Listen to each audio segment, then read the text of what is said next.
Welcome to this edition of the LucidQuest Neuroscience Strategic Roundup, covering developments from July 21st through August 25th, 2026.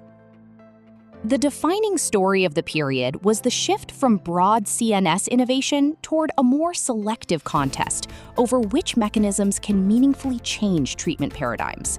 Across neuroscience, novelty is becoming less important on its own, while clinical differentiation, evidence quality, delivery, and treatment positioning are becoming more decisive.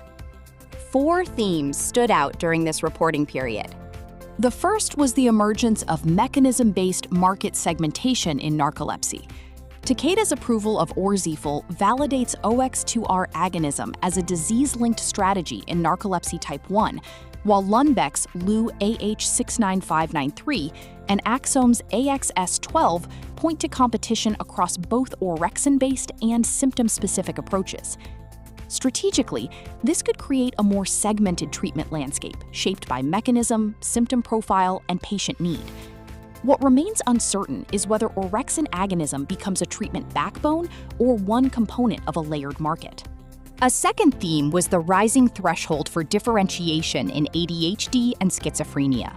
Symtrio's approval in ADHD, continued development of solramfetol, and emerging muscarinic and other approaches in schizophrenia are widening pharmacological choice. But as mechanistic diversity increases, novelty becomes a weaker competitive claim. Developers increasingly need to demonstrate practical advantages in efficacy, tolerability, convenience, functional outcomes, or patient selection. The key question is which mechanisms can establish a sufficiently clear treatment role to change prescribing behavior.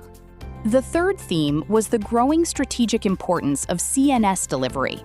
Early intranasal programs, including filarlimab in multiple system atrophy and NEO100 in recurrent high-grade glioma, suggest that route of administration may become part of the therapeutic value proposition when conventional delivery limits CNS exposure or tolerability.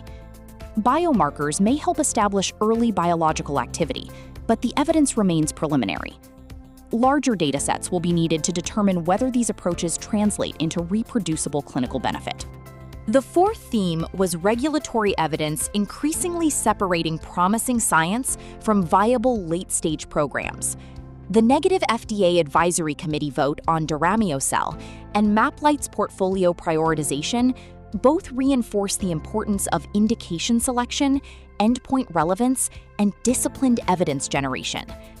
Unmet need can accelerate development interest, but it does not remove the requirement for persuasive clinical evidence. Regulatory tolerance for directionally positive but incomplete datasets remains important to watch. Looking ahead, we will be watching early positioning of Orzifil and how competing narcolepsy mechanisms fit into treatment algorithms. We will also be monitoring whether new ADHD and schizophrenia therapies demonstrate practical differentiation, whether intranasal CNS programs validate their early signals, and how regulators approach mixed or non-traditional evidence packages.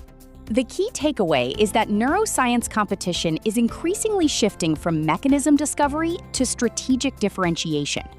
Future market positioning will depend on whether mechanism, evidence, delivery, and clinical utility combine to create a clear and defensible role in treatment. Thank you for joining this edition of the LucidQuest Strategic Roundup.